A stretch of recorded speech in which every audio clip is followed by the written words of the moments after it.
Welcome to Kindred Spirits Book Club, the podcast where two grown-ass ladies geek out about Anne of Green Gables. I'm Reagan Duffy, and I'm here with my co-host, Kelly Garner. Hey, Kindred Spirits. Hey, Reagan. How are you, Kel? Hanging in there. What were you guys up to this past weekend? So what we did this weekend was we drove to a high school an hour away from our house, and Alice and her friends competed in History Day Los Angeles. I don't know what that is. What is History Day Los Angeles? I did not know what this is either. And basically think about it like a science fair, but it's history. Okay. Sounds Okay. cool. I'm actually totally in. That sounds great. So that there's a theme every year, and then the kids pick projects, do something in history, and they do a deep dive on it, and then they can present it as an exhibit. They can do a documentary, they can do a podcast, a website, or a performance. Okay, so like sky's the limit. Exactly. They compete. The winners from the county ones go up to the state competition where they do California History Day, and the winners from that go to National History Day in Washington, D.C. That sounds incredibly fun and cool. So this year the theme was rights and responsibilities. Alice's group did a performance around the Stonewall riots. So cool. And tied it, of course, to this being a turning point in the fight for LGBTQ plus rights and presenting the government's responsibility to protect LGBTQ rights. So that's how they tied it together. They did a great job. Oh, that's really, really wonderful. I love that they chose that. I love that they know what the Stonewall riots were. I mean, Reagan, I don't know about you and your schooling, but I didn't learn about that until I was much older. We didn't learn about the Stonewall riots in school. LGBTQ history was not taught when I was growing up. And I'm just so glad that Alice and kids her age are getting that really important cultural education. Yeah, and I don't know whether she learned particularly about the Stonewall riots in school, but I know that her group was interested in doing something around LGBTQ plus rights. And I think in researching that bigger topic, they narrowed it down to this. They did a wonderful job and they won. That's amazing. Congratulations, Alice. It sounds like they worked so hard. I was interested watching even the questions that the judges were asking and the way that they were really looking for kids to tie it from a thing in history to something that had meaning in their life and then meaning for the future. Like, what did you learn from this to be able to go forward from this, right? This idea of history not being a static thing, history being a living thing that we're continuing to interact with and learn from and let it inform us and push us forward. I mean, that is certainly the hope. Right. Right. And That you is know what? certainly the hope that by digging into our past, we will retain some lessons for our present and future. And I'm sure you, like me, this has been a hard beginning to 2025 politically, and sometimes times that feel hopeless. And watching so many of the projects and hearing about so many of the projects that kids did and how thoughtful they were and how much they were really learning from interacting with this history this way is a very hopeful thing for me. That is really great. Well, thank you so much for telling me and the Kindred Spirits all about that, Reagan. I do have hope for the future. I know how much kids like Alice just care about what's going on in the world and how much they are begging to participate and wanting to learn as much as possible. I can't wait to see what they all do when they grow up. Me too. And stay tuned for how History Day California goes in May. I can't wait. I'm sure they're going to do amazing. Yeah. But let's bring this back to the book. So, in today's episode, we wanted to explore the role of religion in The Story Girl. We noticed as we were reading this book the way that God, prayer, theology, morality, and ethics comes up constantly throughout this book for the children of the Story Girl. It seems to be something that really informs the way they think about themselves and each other. Religion is much more present in the Story Girl than maybe any of the other Ella Montgomery texts. And today we want to talk a little bit about that and why that might be. Kindred Spirits, are you following us on Instagram yet? Please do.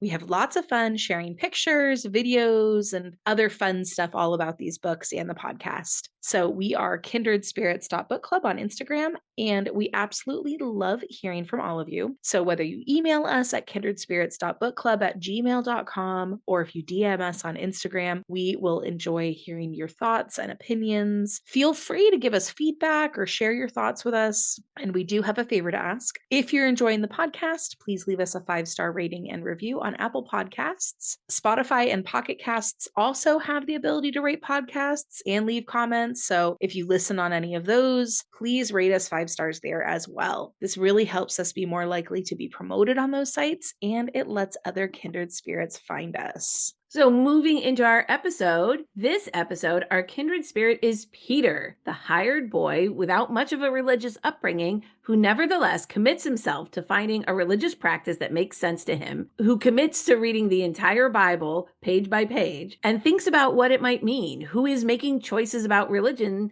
that the other kids don't need to wrestle with, having already been born into a faith tradition. Our quote of the episode also reveals the way in which Maud is maybe poking a little fun at religion in this book. There's a marvelously funny scene where the kids decide that they are going to have a competition to see who can give the best sermon.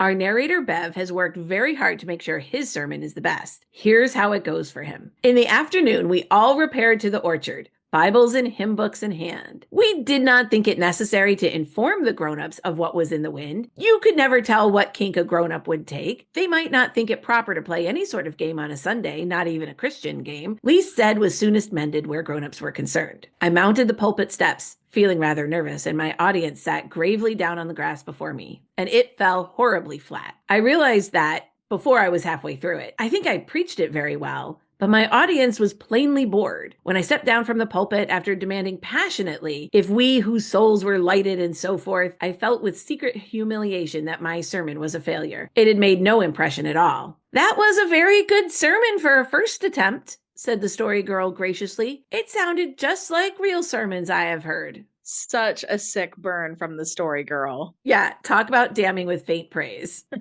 Moving into our story club this episode, religion is a centerpiece in The Story Girl. Now, most of Ella Montgomery's books reference faith, God, or a connection with the divine, but the kids in The Story Girl seem preoccupied with religion, specifically in a way that we haven't noticed anywhere else. Even the Meredith children, whose father was the Presbyterian minister, were not as concerned with theology as the King cousins and their friends seemed to be. Now, this might have something to do with Maud's own biographical history at the time she was writing The Story Girl. She was engaged to her future husband, Ewan MacDonald, who was a Presbyterian minister, and she was likely contemplating what that would mean for her life. It was common then for wives of ministers to take on work in the church related to the women's or children's ministries, like hosting church fundraisers and teaching Sunday school. And perhaps Maud was thinking about how children come to understand God and religion. As the future wife of a minister, Maud was likely also mentally readying herself for the social implications of that role, not only supporting her husband by attending church and leading her own church groups, but also being present in the communities as a representative of the faith and dealing with the many different kinds of people and the way they interpret their religion. Since that was likely top of mind for Maud when she was writing, it makes sense that in The Story Girl we see some of these ideas play out among the children. For example, there are many different ways the children approach religion, from Peter's deliberate refusal to select a religion until he's old enough to make an informed choice, to pragmatic Dan, whose beliefs are as down to earth as he is, to Felicity's rigid adherence to religious norms, to the story girl's more sort of fluid and open-minded approach. And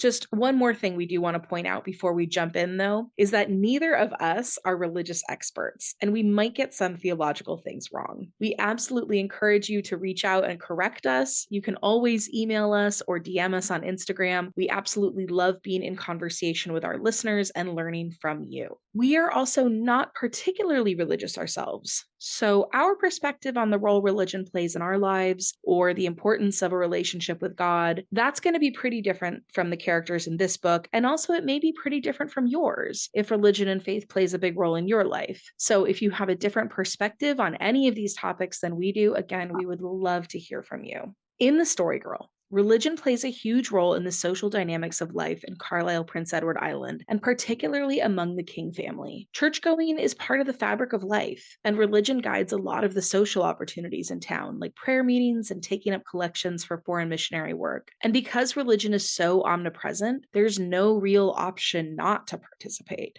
On the King family's farms, religion is fully integrated even into the landscape itself. In the family orchard, the large gray boulder that the children use for their stage is called the pulpit stone, referencing the dais in a church where the preacher gives his sermons. The Kings are also very proud to have a minister in the family, Uncle Edward, who practiced his first sermons at that stone. The adults speak openly about God, prayer, and religion to the children, even reciting Bible verses to entertain them. Religion is everywhere in their world. So it makes sense then that the King cousins are troubled that their playfellow Peter, Aunt Olivia and Uncle Roger's hired boy, does not have a religion. To them, it's a sign of Peter's otherness, his outsider status, proof that he was not raised the way they were. When the King cousins tell Bev and Felix about Peter, it's one of the first things they mention, as important to them as who his parents are or how good he is at games. He never goes to church, and he never says his prayers, retorted Felicity, uncrushed. I do too, said Peter himself, suddenly appearing through a little gap in the hedge. I say my prayers sometimes. You don't pray very often,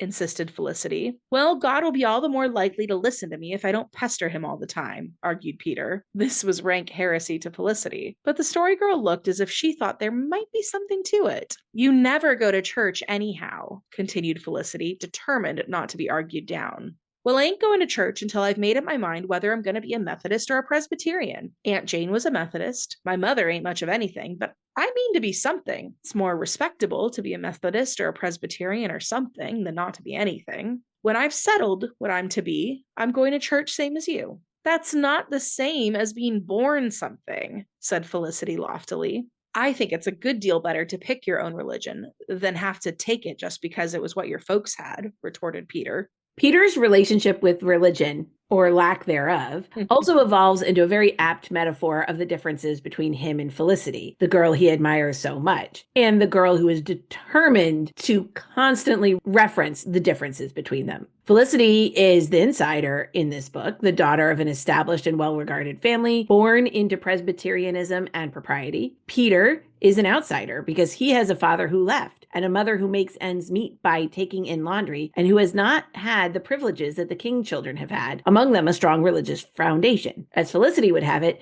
Peter is not born something the way Felicity and her cousins are. And yet we will see how this unconventional upbringing seems to give Peter space to figure things out for himself, who he wants to be, what he believes. And because Peter was not raised in the same church-going fashion as the King children, he approaches religion with curiosity and a willingness to ask theological questions that lead to many interesting debates between the kids as they all wrestle with the big religious ideas and interpret them from their own developmental viewpoints. He's not restricted by doctrine or the stories he's heard his whole life, and maybe that makes him more able to think creatively about what religion might mean for him. The children do worry, though, about Peter's perceived godlessness, and very specifically, they are concerned that Peter will not go to heaven if he does not choose a faith. The Story Girl makes it her quest to get Peter to attend church. Quote, the Story Girl undauntedly continued to coax the reluctant Peter. It was not an easy matter. Peter did not come of church-going stock, and besides, he alleged, he had not yet made up his mind whether to be a Presbyterian or a Methodist. It isn't a bit of difference which you are, pleaded the Story Girl. They both go to heaven, but one way must be easier or better than the other, or else they'd all be one kind, argued Peter. I want to find the easiest way, and I've got a hankering after the Methodist. My Aunt Jane was a Methodist.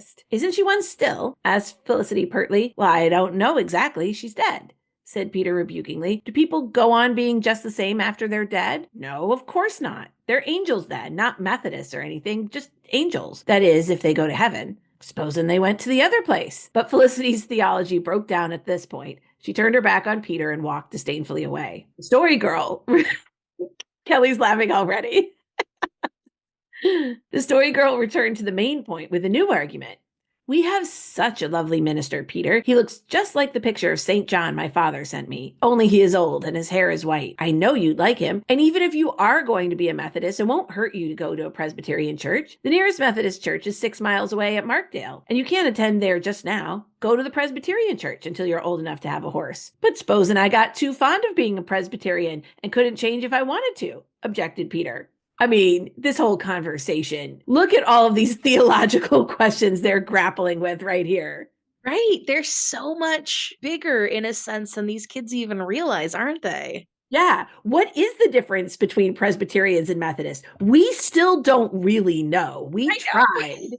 We've tried to learn. What happens to those distinctions once you go to heaven? If it doesn't matter in heaven, why does it matter on earth? Can you change your affiliation? I mean, there's a lot here. Yeah.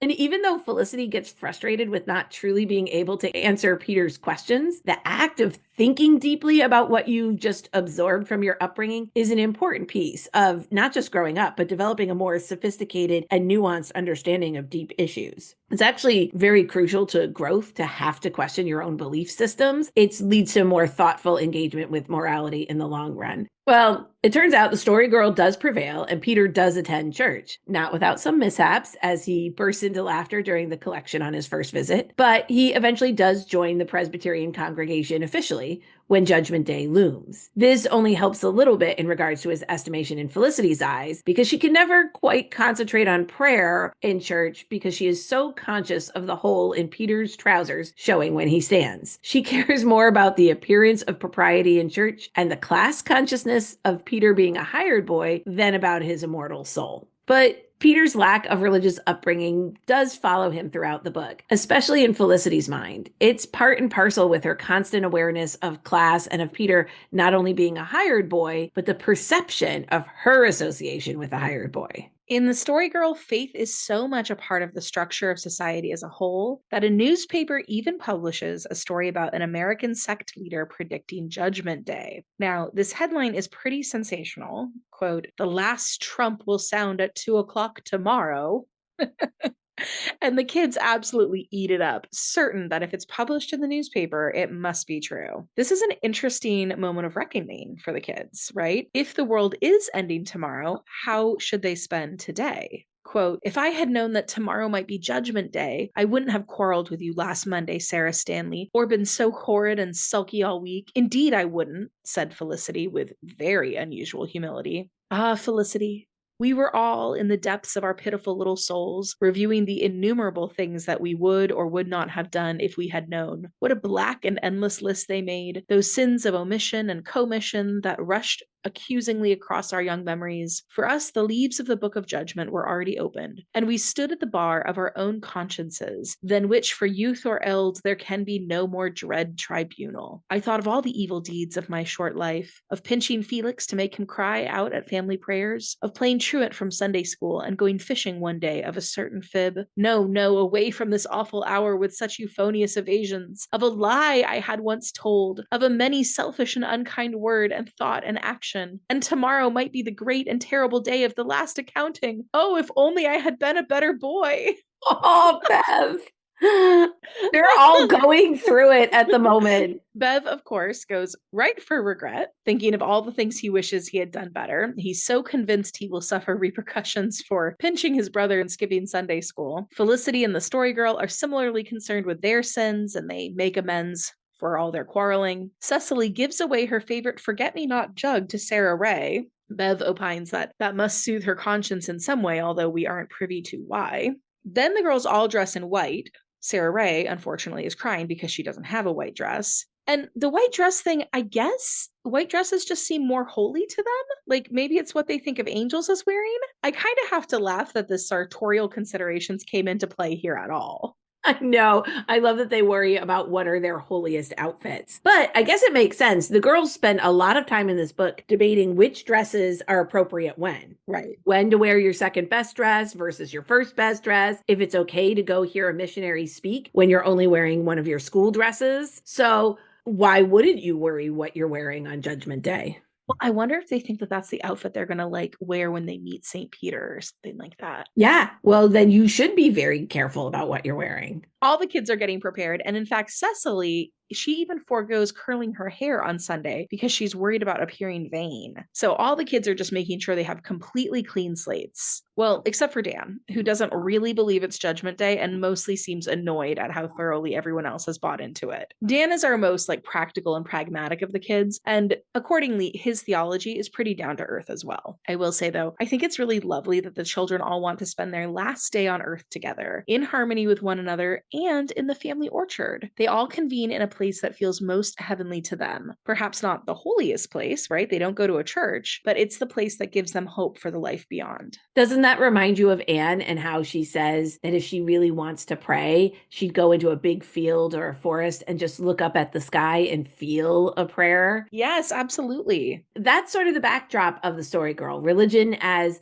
part of community life. It's in the air and the water, so to speak. But religion is also something that the adolescent main characters are developing their own personal connections to. We have Peter, of course, with the question of whether to be Presbyterian or Methodist. He says he'll ask the minister, but Felicity tells him not to, saying it's not respectful for little hired boys to bother ministers with questions. Ugh, Felicity, gatekeeping religion. Well, that really reminds me about the Meredith kids in Rainbow Valley. Never felt like they could bother their father with their regular old worries. He's a minister, so his time and energy should be spent on more important things than his children's concerns. And Felicity is definitely of that belief here. Not only are ministers too important to bother with children's questions, they're definitely too important to bother with a hired boy's questions. Felicity is a big believer in hierarchy, especially in a place as important as church. Clearly. After Peter attends church for the first time, he tells his friends that he wishes he had a picture of God because it would make him seem more real. This ends up foreshadowing an important moment for all the kids' personal relationships with God when their schoolmate Jerry Cowan tells them that he has a picture of God, which he will sell to them for 50 cents. So I had to look this up. 50 cents in 1911 would be worth about $16 today. So while it's not an insignificant sum for the children to all come up with, it is also pretty inexpensive, all told, for an icon as wondrous as a picture of God. Well, Jerry really priced it just right? Right. Expensive enough that it feels worth it, but not so expensive that the kids can't afford it. So the kids, of course, decide they must see the picture, and they accordingly all pool their funds. It's worth noting that the story girl is not with them for this little exploit. She'll come back just in time, though. The kids all prepare themselves to be in the presence of a picture of God, and honestly, there are some interesting overlaps here to how they prepare for Judgment Day. The girls don their white dresses. Again, they seem to think this is the only appropriate attire for any kind of contact with divinity. And Cecily immediately shuts down an argument between Felicity and Dan, telling them that they must not fight on a day that they are going to see God. Jerry brings the picture over in a fish basket, which shocks Felicity, something as common as a fish basket not being appropriately reverent and holy, I suppose. Felicity really is just all about appearances, even when it comes to religion. Well, wait, what does she think Jerry should be carrying it in? I mean, he's a kid, right? What are his other options? Right? She thinks he's going to have some sort of golden tray that it's on or something. Maybe it's the fact that it's specifically a fish basket instead of a regular basket. Maybe. The children then open up the little package containing the picture. They're holding their breath. They're all a little scared to see what lies within. And then it turns out to be a picture of a stern, angrily frowning old man with a tossing hair and beard. They are stunned and disappointed. Quote, "He looks awful cross," said Peter simply. "Oh, we wish we'd never seen it," cried Cecily. We all wish that. Too late. Our curiosity had led us into some holy of holies, not to be profaned by human eyes, and this was our punishment. I wonder why Jerry Cowan thought God looked like this grim old man. It goes to show that all these kids have their own sort of personal concept of God. Clearly, the King children, Peter and Sarah Ray, they all see God as benevolent and loving, not angry and dour, so seeing a picture that contradicted their beliefs that way really shakes them up. But does Jerry just have this very different perspective of who God is? Well, does Jerry have a different perspective of who God is himself? Or is he a kid in possession of a history book and a keen eye for an entrepreneurial moment? Right. I suspect that this picture doesn't figure largely into Jerry's own theology and belief system, rather that he saw an opportunity to make a little money. Because I find it curious that his mother was not allowing him to bring the history book to school to show the other kids, but was somehow okay with him ripping out the picture and selling it. So I think Jerry's religion is probably capitalism. Yeah, I mean, he's definitely a little opportunist first. But even still, you know, he might have chosen a picture of like a gentler looking person to represent God if that's how he pictured God. So that actually makes me think it's interesting that the kids view this opportunity to view this particular picture as their only chance to see what God looks like, right? So it doesn't seem like it's particularly common to have access to books that might depict God, hence the reverence for this particular picture. So would Jerry even have other options, like other pictures to compare it to? I'm not sure he had any other pictures to offer. I think it was just this one book where this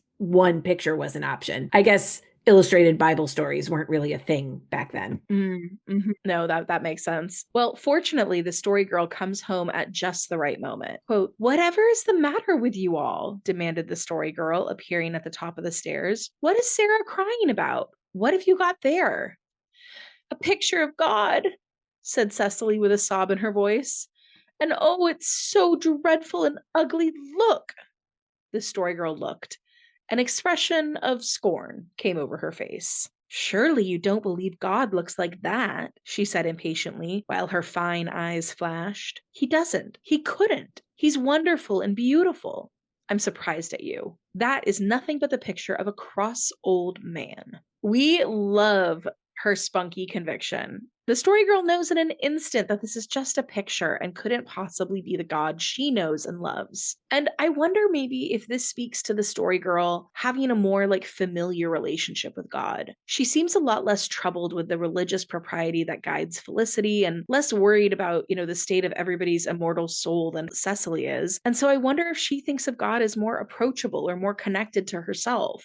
The story girl urges her friends to ask the minister to confirm whether or not it's a real picture of God, and the minister shuts that right down. And I do think it's interesting that to settle this little crisis of faith, they do speak to the minister, the very thing Felicity told Peter he must not do. Well, that's because Felicity wants to hear the answer. Right, exactly. Now Felicity's invested. Yeah, rules are different. So here's the minister's take. "It is nothing of the sort," said Mr. Marwood indignantly. "There is no such thing as a picture of God, Felix. No human being knows what he looks like. No human being can know. We should not even try to think what he looks like. But Felix, you may be sure that God is infinitely more beautiful and loving and tender and kind than anything we can imagine of him. Never believe anything else, my boy. As for this sacrilege, take it and burn it." Love it, Mr. Marwood.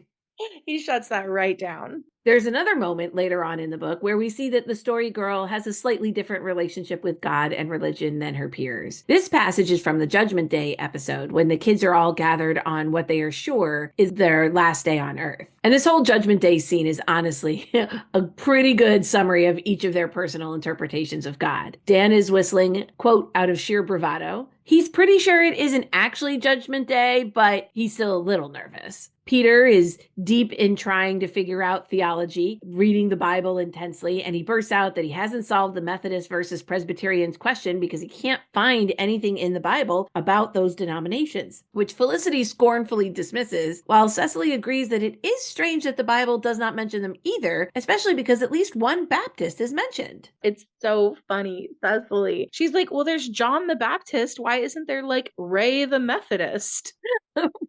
Right. What about the rest of the apostles? What were their denominations? Peter goes on to say that, assuming it isn't Judgment Day, he intends to keep reading the Bible because it's interesting. Felicity also scoffs at this, apparently believing that it isn't wholly to be entertained by a compelling story, and the story girl disagrees. Quote, "The Bible is an interesting book," said the story girl, coming to Peter's rescue. "There are magnificent stories in it. Yes, Felicity, magnificent. If the world doesn't come to an end, I'll tell you the story of Ruth next Sunday. Or look here, I'll tell it anyhow. That's a promise. Wherever we are next Sunday, I'll tell you about Ruth." "Why, you wouldn't tell stories in heaven," said Cecily in a very timid voice. "Why not?" said the story girl with flash in her eyes. Indeed, I shall. I'll tell stories as long as I've got a tongue to talk with or anyone to listen. Doubtless, that dauntless spirit would soar triumphantly above the wreck of matter and the crash of worlds, taking with it all its own wild sweetness and daring. Even the young-eyed cherubim, choiring in meadows of asphodel, might cease their harping for a time to listen to a tale of the vanished earth, told by that golden tongue. Some vague thought of this was in our minds as we looked at her, and somehow it comforted us. Not even the judgment was so greatly to be feared if, after it, we were the same, our own precious little identities unchanged. While Felicity is focused on the propriety and tradition and the appearance of religion, Cecily on the morality of religion, Dan on the pragmatic aspects of religion, and Peter's over here working on the literal interpretations of scripture, the story girl seems to understand religion in this more personal way. The story girl's talent is not just something that belongs to her, it's also part of her connection to God. She seems to know for certainty that her talent would not be something that would be out of place in heaven.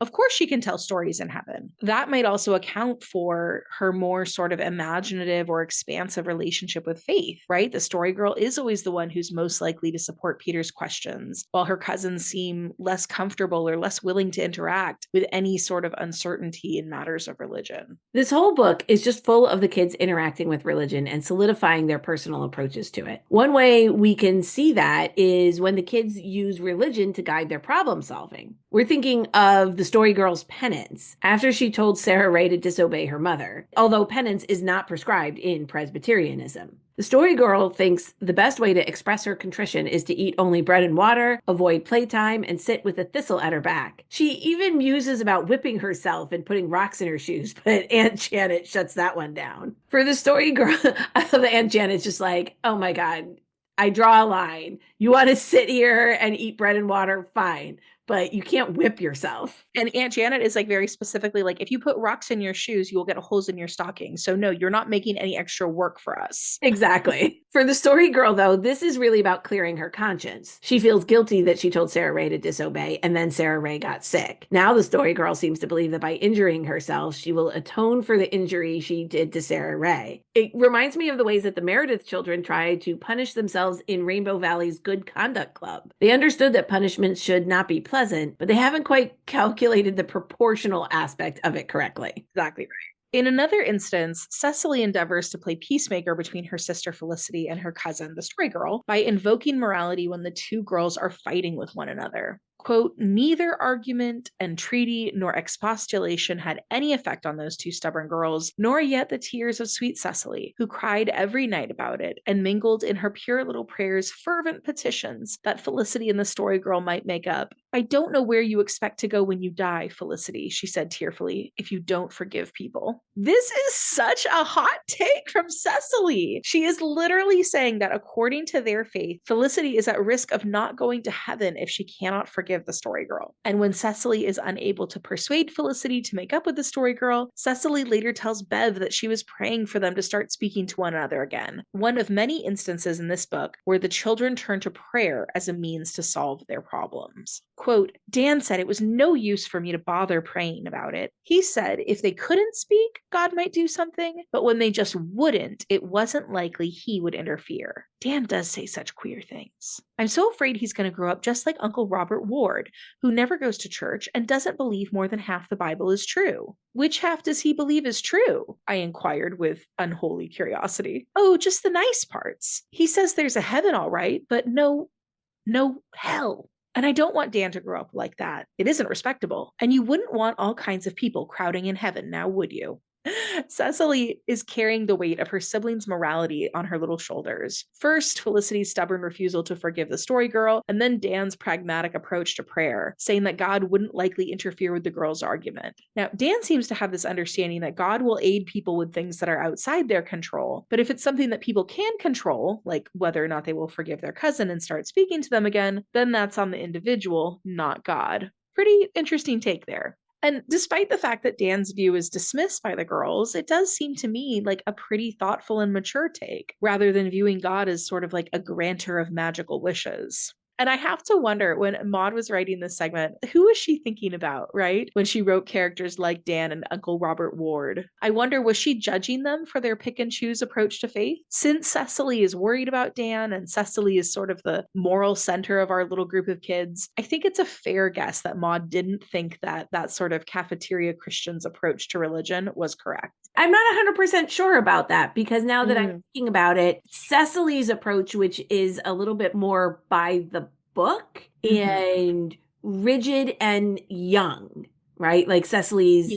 Cecily's approach is lacking a little bit of the maturity and thoughtfulness we're getting from the story girl, from Bev, and from Dan, who are all just a little bit older. So I don't know. I think, well, Cecily's the moral center of the little group of kids. I don't think it's because her interpretation of religious doctrine is always right. I think it's because she's the one whose motives are the purest. Yeah, that makes sense. And at any rate, Dan and Cecily's argument about when to use prayer is an interesting one that recurs throughout the book. When is it appropriate to ask God to intercede on your behalf? Does the situation need to be dire, or can you ask for small things? And who determines what is dire and what is small? The same question about when prayer is appropriate comes up again when Pat, their dear cat, becomes very sick. Quote, "There's nothing we can do now except pray to God to make Pat better," said Cecily. I must candidly say that her tone savored strongly of a last resort, but this was owing more to early training than to any lack of faith on Cecily's part. She knew, and we knew, that prayer was a solemn rite, not to be lightly held, nor degraded to common uses. Felicity voiced this conviction when she said, "I don't believe it would be right to pray about a cat." "I'd like to know why not," retorted Cecily. "God made Patty just as much as he made you, Felicity King, though perhaps he didn't go to so much trouble. And I'm sure he's abler to help him than Peg Bowen. Anyhow, I'm going to pray for Pat with all my might and main, and I'd like to see you try to stop me. Of course, I won't mix it up with more important things. I'll just tack it on after I've finished asking the blessings, but before I say amen." And this line of discussion is absolutely fascinating. We're told that Cecily understands that prayers are not to be made lightly or thoughtlessly, and that she would not use prayer for any common thing. But then again, we know that what seems important to sensitive Cecily might not seem as important to others. Felicity thinks it's not right to pray about a cat. Ever God's gatekeeper, right? No hired boys and no cats need apply. But Cecily's argument in Pat the cat's defense is compelling. Isn't the cat one of God's own creatures and thus worthy of prayer? And her argument wins over her cousin Felix, who also tacks on a plea for the cat in his nightly prayers, as does Bev, who implies that most of the other kids do so as well. So I need to pause to tell a story about prayer in my own life and this question of what to pray for and who to pray to. So while I'm not a particularly religious person, I was raised Catholic, and many members of my family are very involved in that faith. And in fact, my godmother was a nun for several years. So after this terrible situation with our house burning down in the Eaton fire recently, I was talking to my godmother and I asked her who I should pray to. And that's because in Catholicism, it's really common to pray to a saint instead of to God directly. And honestly, you guys, I'm not educated about this enough to understand all the ins and outs of that practice, but it is part of the tradition I was raised with. I asked my aunt, who should I direct my prayers to? Like, who is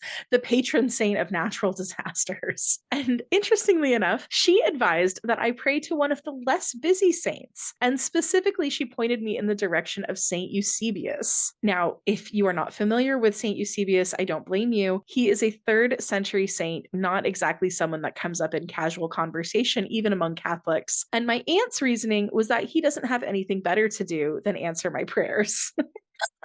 Wait, what's Saint Eusebius the saint of? I don't think he's the saint of anything. He seriously has like a 2-sentence Wikipedia entry. He's just a very obscure 3rd century Catholic saint. But my aunt says that she has also been praying to him for the past few years, like, before she goes in for a medical procedure, and she always has good outcomes. So, there you go. If you are going to pray, pray to someone who has plenty of time on their hands. Oh, Saint Eusebius. I'm sure he's grateful for the attention. I do think this is an interesting take. It implies that saints' time and attention are concrete and finite, right? Whereas God's attention would be infinite. But then this also goes back to the idea of like not bothering God and or ministers with smaller concerns. And early in the book, Peter thinks his prayers might carry more weight because he doesn't pray as often and the other kids are bothering God all the time. So, this question of prayer and what is proper to ask for in prayer really comes to a head in the bitter apple game. Now, recall that the children devised a game by which they would challenge each other to eat a bitter apple without making a face. Felix badly wanted to win, so he prayed that he would be able to eat the whole bitter apple without making a face, which, okay, Felix, you do you. I mean, talk about spending your prayers on something meaningful. Quote, Felix prayed earnestly that he might be enabled to eat a bitter apple without making a face. And when he had prayed 3 nights after this manner, he contrived to eat a bitter apple without a grimace until he came to the last bite, which proved too much for him. But Felix was vastly encouraged. Another prayer or two, and I'll be able to eat a whole one, he said jubilantly. And it's just hilarious to me that this to him is proof of the efficacy of prayer rather than the result of practice. But despite his prayers and his practice, Felix is never quite able to get past that final bite. So, my question for you is how many bitter apples do we think Felix is consuming in all of this? Oh, my stomach is cramping just thinking about it. Oh, I know. Cecily then reveals to Felix that the likely reason he cannot manage the bitter apple challenge is because Peter is praying that he will be the only one who can eat the bitter apples. So here we have 2 prayers in direct opposition, a true theological conundrum. Quote, I don't see why God should answer Peter's prayers instead of mine, Felix said bitterly. I've gone to church and Sunday school all my life, and Peter never went till this summer. It isn't fair. Oh, Felix, don't talk like that, said Cecily, shocked. God must be fair. I'll tell you what I believe is the reason. Peter prays 3 times a day regular, in the morning and at dinner time and at night. And besides that, any time through the day when he happens to think about it, he just prays standing up. Did you ever hear of such goings on? So Cecily thinks that Peter's prayers are much more effective than Felix's because Peter is praying more often. Meanwhile, Felix thinks that because of his religious upbringing, he's been praying and going to church for a larger portion of his life, that God should be answering his prayers instead. Again, think of the theological implications here. Yeah. I also find it interesting. It's usually Felicity who'd be the one to assert that Peter isn't as deserving of answered prayers because he was not born into Presbyterianism. But Felix is hurt enough to borrow a leaf from her book here. Felix is not usually one to cast the hired boy status up on Peter, but in this moment, he goes for it. Also of note is that Felicity, who is often God's gatekeeper, thinks that Peter's solution here is, quote, real cute and approves of it. What do you make of that, considering Felicity's religious nitpicking throughout the rest of the book, particularly in regards to Peter? Does Felicity think Peter's approach to prayer is real cute, or is she noticing that Peter himself is becoming real cute? I ask you. Although when it comes to Peter and Felicity, she does notice when he is clever and rewards him for it with her attention. Yes, and she's weirdly invested in his success with the bitter apples for some reason. Yeah. Peter even calls out this religious gatekeeping as he and Felix hash out their differences here. He says, I suppose you think a hired boy hasn't any business to pray for particular things, but I'll show you. I'll just pray for what I please, and I'd like to see you try to stop me. After the ensuing fistfight between Peter and Felix in regard to the bitter apple challenge praying, the kids debate the ethics of prayer again. Quote, it was all nonsense fighting about such prayers anyhow, said Dan, who probably thought that since all chance of a fight was over, he might as well avow his real sentiments as to its folly. Just as much nonsense as praying about the bitter apples in the first place. Oh, Dan, don't you believe there is some good in praying? Said Cecily reproachfully. Yes, I believe there's some good in some kinds of praying, but not in that kind, said Dan sturdily. I don't believe God cares whether anybody can eat an apple without making a face or not.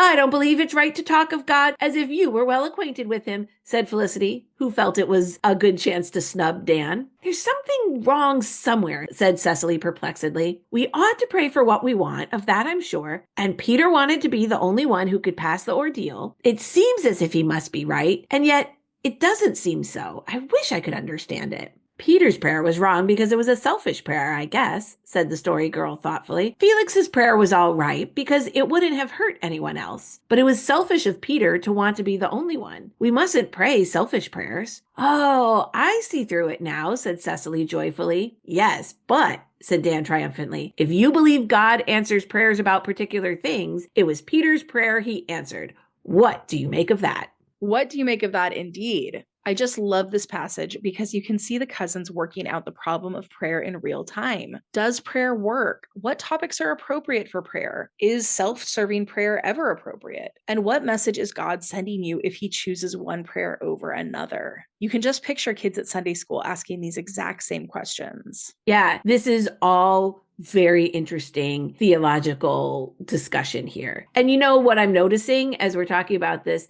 Dan seems to have a very consistent worldview. He was talking Mm. about some kinds of praying, but not others. This is very specifically leading back to what he had said about praying that the story girl and Felicity would make up and talk to each other again. He's talking about that he's definitely of the belief that God doesn't interfere in small minor things. I think that's exactly. Now, the final test of prayer as a mean to solve their problems is when the kids all pray for Peter to get well during his bout with the measles. Cecily, in particular, is worried that if Peter dies, he won't go to heaven since he isn't a church member. Felicity, on the other hand, argues that Peter is Presbyterian and that he couldn't be sent to the bad place because he's, and I'm quoting her here, he's so good and polite and honest and kind. Felicity is really showing her cards here when it comes to Peter. Cecily agrees that Peter will probably go to heaven, but she worries that his historic lack of church going and Sunday school going won't overcome his recent interest in religion. And again, Felicity is Peter's champion. How was he supposed to go to church and Sunday school when he had no family support, she asks. Felicity is sure that God would make allowances for that. And I think this is such an interesting little discussion because I almost see this exchange between them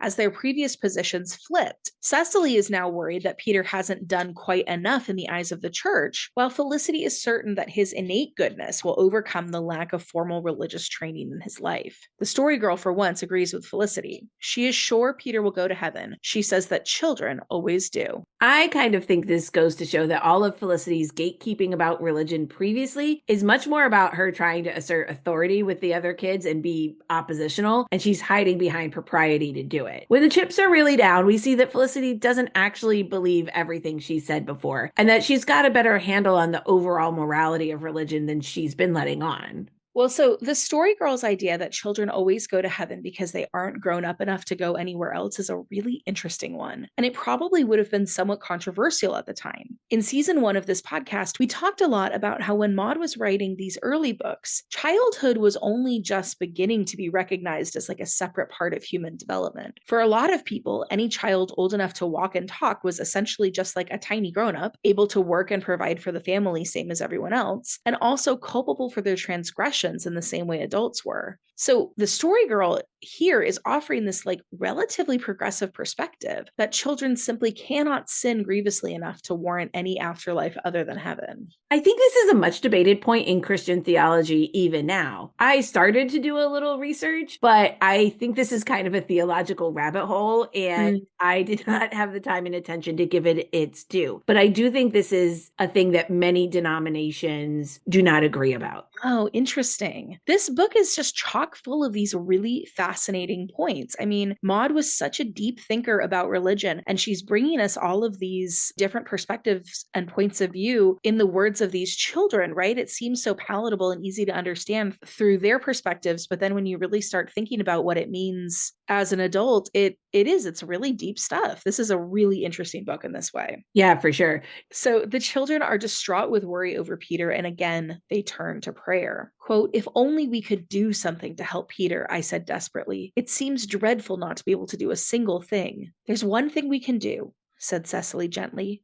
"We can pray for him." "So we can," I agreed. "I'm going to pray like 60. Said Felix energetically. "We'll have to be awful good, you know," warned Cecily. "There's no use praying if you're not good." "That'll be easy," sighed Felicity. "I don't feel a bit like being bad. If anything happens to Peter, I feel sure I'll never be naughty again. I just won't have the heart." We did indeed pray most sincerely for Peter's recovery. We did not, as in the case of Patty, tack it on after more important things, but put it in the very forefront of our petitions. Even skeptical Dan prayed, his skepticism falling away from him like a discarded garment in this valley of the shadow, which sifts out hearts and tries souls, until we all, grown up our children, realize our weakness, and, finding that our own puny strength is as a reed shaken in the wind, creep back humbly to the God we have vainly dreamed we could do without. I think this point that Cecily makes about how it's not enough to pray, you have to pray and be good is really interesting. Is God less likely to answer the prayers of sinners? Do you have to prove that you are worth an answered prayer with good conduct? And what happens to the prayers of the sinners and the naughty children? As much as this little group relies on prayer, there sure do seem to be a lot of restrictions on how it's used. For sure. Or do you think Cecily is tapping into the idea that prayers are empty without any action behind it? Prayers Mm. are easy, actions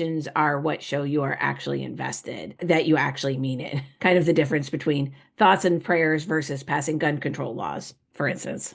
Right. Yep. Mm-hmm. But whether their prayers were answered because they were very good or whether the measles ran its course through an otherwise strong and healthy boy, Peter makes a full recovery and his friends are delighted. Felicity feels inspired to celebrate with baking, and Cecily reminds the group that they must thank God for making Peter better. It's skeptical Dan who asked the tough question. Quote, "We mustn't forget to thank God for making Peter better," said Cecily as we finally went to the house. "Do you suppose Peter wouldn't have gotten better anyway?"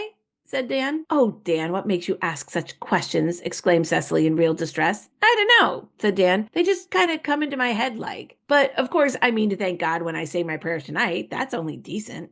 Ever the pragmatist. He may not be sure that God answered their prayers and healed Peter, but Dan does know enough to be polite just in case. So, the last way we wanted to discuss religion in the story, girl, is really more of a funny thing to notice than anything too terribly deep. And that's how religion inspires the way the children play. There's a funny little moment where the kids are playing in the orchard on Sunday, and to make their game seem more Sunday appropriate, they all decide to adopt biblical names. I think the goal of this game is to say the other player's adopted name 3 times before they say it back once, but the game honestly is not really explained well, so I might have that wrong. Peter, whose name is already in the Bible, refuses to choose a new name, but since that could give him an unfair advantage, the kids pressure him to choose one. Peter then chooses Nebuchadnezzar, which of course no one could possibly say 3 times before Peter said it once. And as you might anticipate, much screaming and hilarity ensued until, of course, Uncle Alec and Aunt Janet came down to put a stop to it. But the really funny moment is when the kids decide on a new Sunday game, the very holy game, where the boys will take turns giving sermons and all the kids would vote on who is best. This little episode is funny in part because it seems like Maud is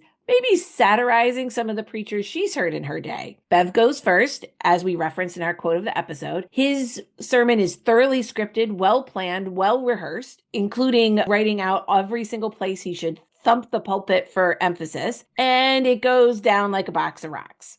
And in that description, everyone who has ever sat through a dull, over-rehearsed speech knows exactly what that feels like. Speeches need some spontaneity and connection to the audience to be effective. Narrator Bev tells us he still has that sermon, quote, "lying beside my dream book, but I'm not going to inflict it on my readers. I'm not so proud of it as I once was. I was really puffed up with earthly vanity over it at the time. Felix, I thought, would be hard put to it to beat it. As for Peter, I did not consider him a rival to be feared. It was unsupposable that a hired boy with little education and less experience of church going should be able to preach better than could I, in whose family there was a real minister." And there's a little dramatic irony, for as it turns out, the hired boy with the little education and less experience of church going ends up giving the most amazing sermon of all. Turns out sermon giving is not transferable from uncle to nephew.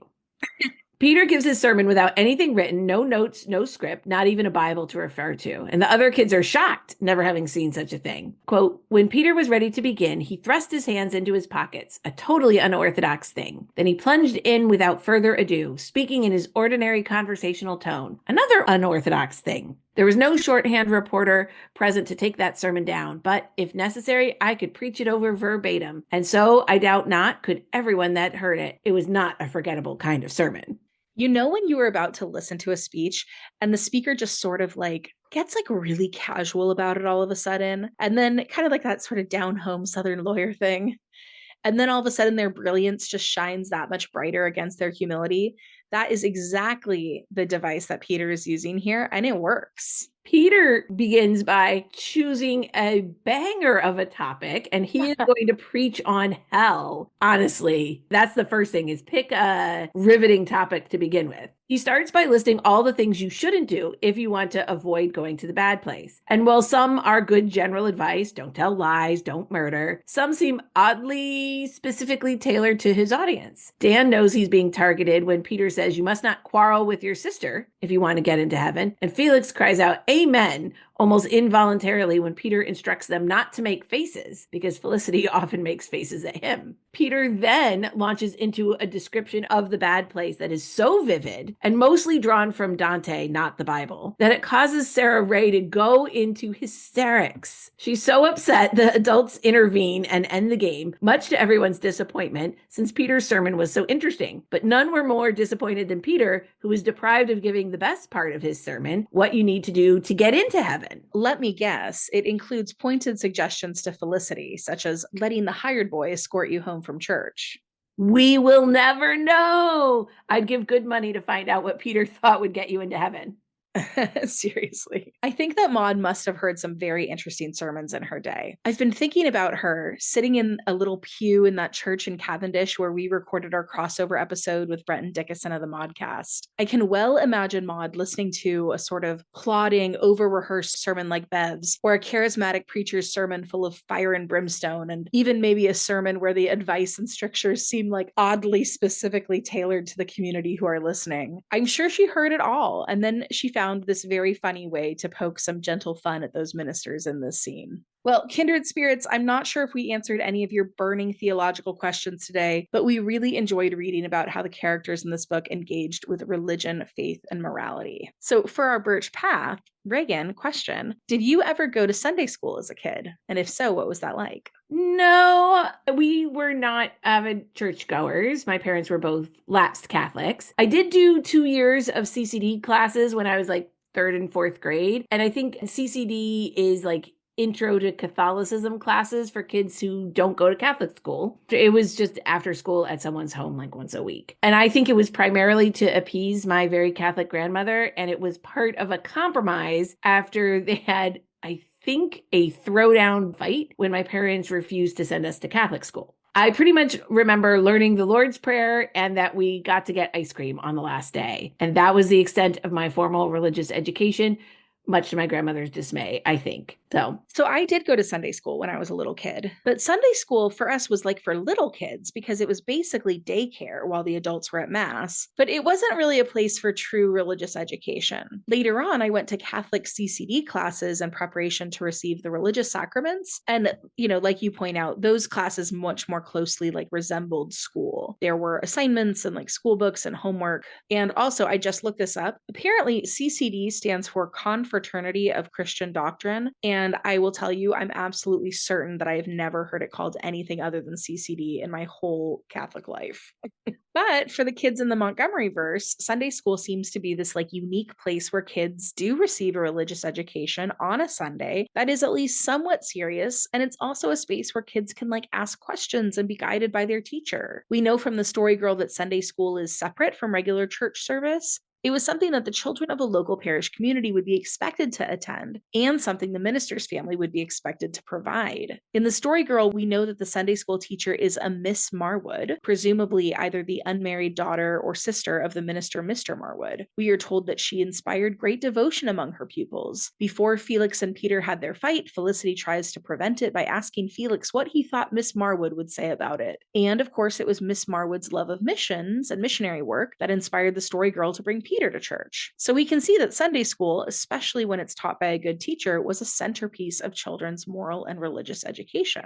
We were curious about how Sunday school got started, and I learned that it was actually sort of an interesting byproduct of the Industrial Revolution and child labor. Two things that I bet you didn't think were connected, child labor and Sunday school. I did not, but There History's you a go. wild ride. So, an Englishman named Robert Raikes is credited with starting the first Sunday schools. And I'll just sort of observe as an aside here that I'm sure there were many women who were informally teaching children about religion and morality for centuries before Mr. Raikes. But at any rate, in the 1780s, Raikes observed that children who were working during the week at factories and mills were not attending school at all and not receiving an education. And on Sundays, the one day these kids had off, they would be roaming the streets and getting into all kinds of trouble. Since factories and mills were closed on Sundays, he proposed a school where working children could learn the basics of reading and writing. And since it was to be held on Sunday, they could also read the Bible as well. Seriously, in his original conception of this, the religious part was kind of an afterthought. It was mostly done to appease the critics who were like, oh no, you can't work on the Sabbath, right? And he's like, oh no, but we're teaching the Bible, so it's fine. So the initial thought behind Sunday school had less to do with religious education specifically and more to do with just like meeting working children where they were at and giving them access to some of this really basic education. Now, Rake's Sunday schools were pretty hit and miss to begin with. It was very hard to convince children who were already working 6 days a week in a factory to spend yet another day indoors doing another kind of work. Fair. And in some cases, he outright bribed the children to attend school. He would give them like a comb or like some small amount of money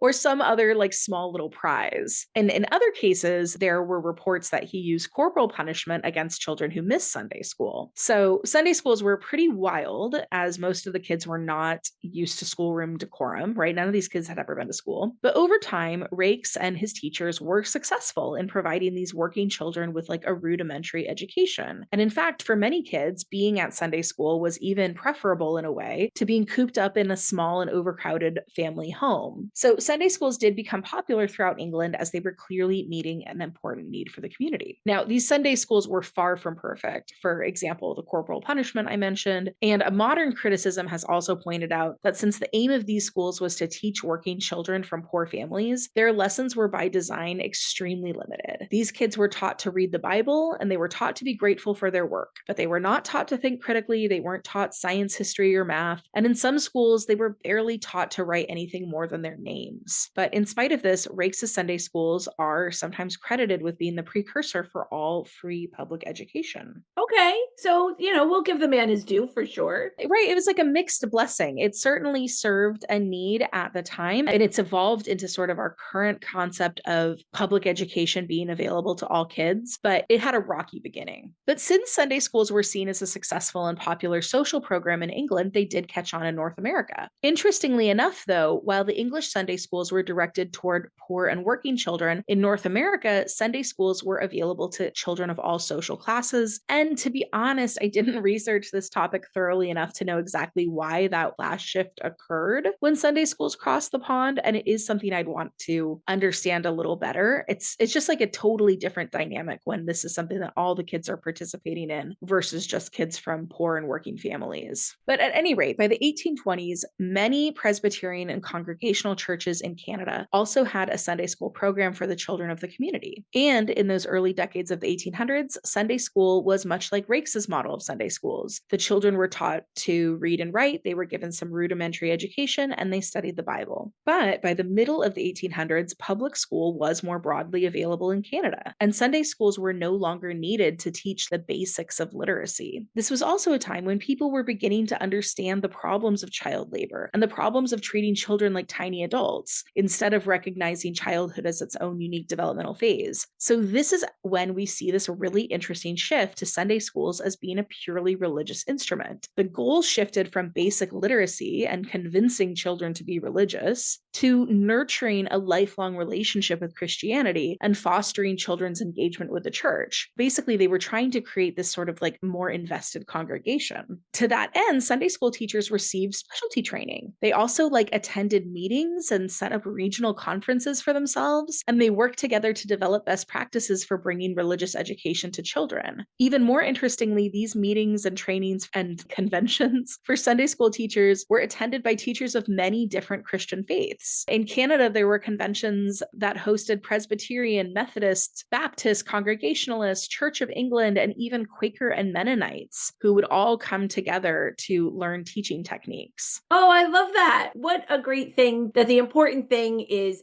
reaching kids, and any of our doctrinal differences are secondary to overarching goal. I thought that was really interesting too. That made me realize that the goal with Sunday schools actually probably had a lot more to do with like fostering community and like sharing community values than it did with maybe specific religious doctrine. Yeah, for sure. That the important thing was we're bringing the kids together, we're bringing the kids into the church community, we're Mhm. encouraging a general religious faith and inspiring kids to be interested in Yes. some of these questions, right? As opposed to feeling like we need to force feed a very specific doctrinal interpretation of the Bible, maybe. Yeah, I think that that's probably right. For many Sunday schools, I think what they were doing is sort of ensuring the next generation of churchgoers and Christian leadership in their communities. If you make it part of kids' lives while they're young, as they grow up, they will continue to find the church and the church community to be an important thing, an important place to connect and to have as something as a significant part of their life. Yeah, absolutely. And finally, Sunday schools were also a place where married women could take on prominent community leadership roles. As we know from our discussion of the Anne books, in Canada, once a woman married, she could no longer teach public school. But a married woman could teach Sunday school. Like I said before, this was often the province of a minister's wife, but it certainly could fall to a married former teacher, right? And since teacher examinations weren't standard for Sunday school teachers like they were for public school teachers, a married woman who had previously taught public school might be seen as a more desirable candidate to teach Sunday school. But in either case, teaching Sunday school gave women a chance to educate children about their faith and to influence community values and morality. It also gave women the opportunity to ensure that their faith community thrived for years to come. So, like the beloved Miss Marwood in The Story Girl or Mrs. Allen in the Anne books, a great Sunday school teacher could inspire a community to be more engaged with their church. Well, that was so interesting. Well, let's finish up with some inspired bys, Reagan. Today, I'm inspired by Peter, and I'm inspired specifically by Peter's questioning his religion and really wanting to make sure that he found the right one. So, to that end, I'm going to share a really fun quiz that went viral probably 20 years ago. It's definitely a relic of the old internet, but it's still really interesting and fun. So this is beliefnet.com's Belief-O-Matic quiz, which we've gone ahead and linked in the show notes. And it asks you some basic questions about your beliefs and then tells you what religion you most closely align with. Now, this has always stood out to me because I remember taking it as a young person. I was in my early 20s. And at the time, it told me I should be a Quaker. I've been kind of interested in Quakerism ever since because I'm like, that's so interesting. But I just retook the test now and it told me that I should be a Unitarian Universalist. And you know what? From everything I know about that faith, that completely tracks. Yep, absolutely. But I'm pretty sure that this 20-year-old viral internet quiz could really help Peter out. Honestly, if he had had that, he might not be so torn between Presbyterians and Methodists. There you go. Could have made up the decision for him. Well, I am inspired less by specifically religion and more by spirituality in a larger sense. And for me, I've always found spirituality, the feeling of connection to something bigger than myself in community with other people. So one of the most reliable places I find that is in large groups of people experiencing music or theater together. So I'm going to recommend the One Day Choir from the Gaia Music Collective. Now, this is a group that is based in New York City, but they do pop-ups in lots of other cities, and they are also a great follow on Instagram, which is where I found them. They recently hosted a one-day choir in Los Angeles last month, and Kelly, my daughter Alice, and I went together. And it's exactly what it sounds like and more. So this one, the song was Defying Gravity, and it was arranged in gorgeous 6-part harmony. And when you sign up, you get the sheet music and you get the audio files separated by part into different tracks so you can learn it ahead if you want to, which is great for those of us with no discernible sight singing skills. And then you go and you spend several hours singing together, learning harmonies and connecting with others. I think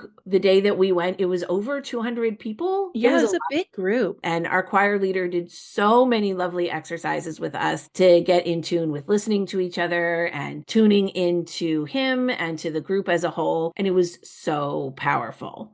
Yeah. I haven't sung in any sort of choir since high school. My daughter had never done choir music either, and we had a great time. So, no experience or auditioning is necessary. We found ourselves in tears multiple times during the day as we sang with people we never met before, heard people sharing their thoughts and feelings inspired by the music. And then we participated in singing an amazing piece of music together in an old church turned into community space. And it was not with the goal of performing it to perfection for an audience. The goal was just experiencing making gorgeous music together temporarily, but powerfully. And I don't know, it was just an experience where I felt deeply connected and inspired by others and to like the bigger spiritual space. So I highly recommend checking it out and seeing if they are coming to a city near you, or watch some of these moments on Instagram and be inspired yourself. Yeah, Reagan, amazing, perfect recommendation. It was such a glorious experience and it was so healing. I'm really grateful that you and Alice invited me to join you that day. And speaking from the perspective of someone who has been in a few choirs over the years, I have to say the arrangement that they passed out for Defying Gravity was amazing. It was one of the cleverest choral music arrangements I've seen in a while. They really gave each voice part something really special and interesting to sing. Everybody got a chance to sing some melody. Everybody got a chance to do kind of some interesting counter melody. It wasn't just the sort of like typical choral arrangements where like the poor altos are just sort of humming a third down the octave while the sopranos are always taking melody. Everything was really well organized and accessible, and like you said, it was really inspirational and special. So that's the Gaia Music Collective. Definitely check them out. Well, kindred spirits,